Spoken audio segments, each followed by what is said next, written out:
Fox, you had a big win this summer over a vet. You know, I got to ask you, a proven name like that. What did a win like that mean to you?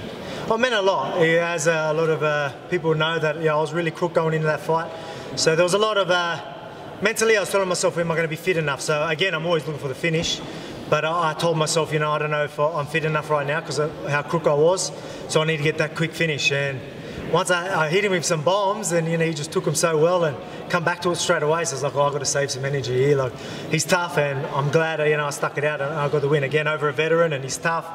Man, he's got a good chin, that's for sure. I feel like you've been wanting to build momentum, so I was kind of surprised you laid off this long. I mean, was that your choice, or did you want to wait to fight in Australia, or how did it take this long to get you fighting again? Well, yeah, I wanted to fight straight away. I'm always I want to stay as regular fighting as I can.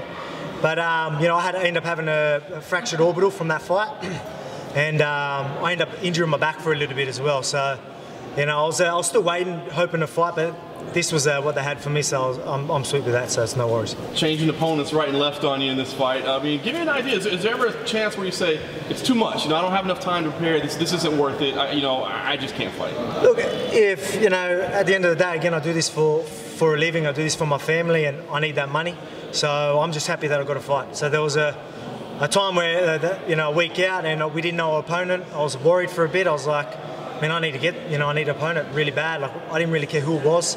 I would have fought anyone just so I could get that fight. I need that money, so bring on whoever. I know I'm ready. What do you think about the guy you ended up with? I mean, he's been fighting on this scene, but you guys haven't necessarily crossed paths in organizations. Do you know much about him? Yeah, I know a bit about him. I'm from actually, we get along with their gym very well. So I know I've actually got a guy cornering me that's actually one of his training partners. But they haven't been with each other forever. But I mean, it just shows you, what I mean? Like, that it happens. But at the end of the day, I'm happy for him. But I've got to do my thing come Sunday. So I'm going out there looking for that finish and looking for that $50,000. Has your cornerman been able to give you any insight because he's a training partner, or is there some kind of, understanding where he has to seal his lips and isn't able to tell you? They're from the same gym, but, because Brad Riddell is who's cornerman, and he's actually trains a lot in Thailand. So when Shane come to that gym, they didn't train with each other as much. So I've done a lot more training with Brad, but, I've seen him around anyway, so I know a bit about him. There was a promotion that wanted us to fight earlier before I made the UFC, but it didn't happen because I made the UFC, so it was bound to happen. But, again, I'm ready to, I think I'm a few levels above most people in my division. I'm going to have to prove that Sunday. You mentioned earlier today that you guys, there were a few opportunities where maybe you were supposed to fight together. There were some offers he agreed, and at the time you were on a really good streak. And you sort of made the mention, the comment that, why would you risk a good 10-fight streak against a guy like him? How close were those opportunities, and is there, I guess, how do you take what he was saying in that sense? That's what he was saying. Did you say? Okay. Saying, yeah. All right. At the end of the day, it was really the promotion. I was actually booked for another fight, and that promoter was trying to get me on. But I was keen for the fight, but it just didn't happen. But I guess I'm fighting him on Sunday, so there's no hiding, that's for sure. He's never been finished in his entire career. You're obviously known for your crazy knockout power. Yeah. Is there, I guess, any incentive? You're always chasing those 50 Gs, yes. But is there any incentive to sort of maybe be the first guy to ever stop him in his career? Yeah, I think I'm going to stop him. Again, that's my style. I'm always going for the finish. If he's doing well and he's eating them and taking them well, the ref's going to have to stop it, because I believe I'll have him in a situation where the ref will be like, that's enough. But I think I think I could put him to sleep, and we'll see Sunday. It's funny because you mentioned how long the battle was to get into the UFC, and I guess the best thing about that is you believe you get frequent fights and you'd actually be able to find guys to fight you. And here you are in a situation where it was a long layoff, and you're back here and you almost missed out on fighting. You had multiple opponent changes, and at the last second you came together with some people who were able to find Shane.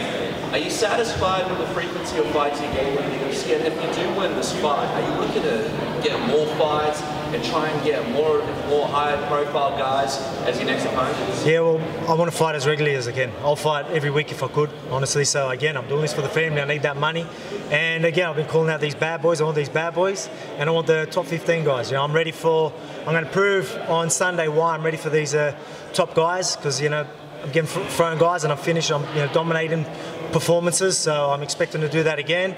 And again, I want a top-ranked opponent, and I want him in Perth. Yeah, you mentioned in an article that you wrote on, I think, the Player's Voice, that a guy that stands out to you is Jeremy Stevens. Obviously, Perth is coming up, UFC 221 over there in February. Is that a guy that you'll be sort of focused on if you do win this fight as a potential fan-friendly matchup. I mean, this would be a fight for a lot of fans that would really stand out from that big, supposedly pay-per-view that Dana White's organising. Yeah, well, that's exactly what I want. Again, he's highly ranked, he's well known, and again, I'm after these bad boys. And you know, he says he's a tough guy. He's a bad boy. You know, I think of him like a bully type of person. I don't like bullies, so he can try and bully me, and we'll see what happens. But I got a job to do on Sunday. But yeah, I'd love to fight him. That's for sure. First ever trans-Tasman fight in the octagon. You're doing it for the Aussies? Yeah, I'm doing it for the Aussies, but again, I'm doing it for myself and my family. But yeah, so you know, is that we were sort of what is it, like a sort of love-hate relationship with you know. I get along with a lot of them. Even when I was in Auckland, I felt like I had a decent crowd. But unfortunately, we're fighting again. It's the first fight a New Zealander in Australia. It's going to happen, but again, I'm going out there to do my thing. So at the end of the day, I'm going to do my thing.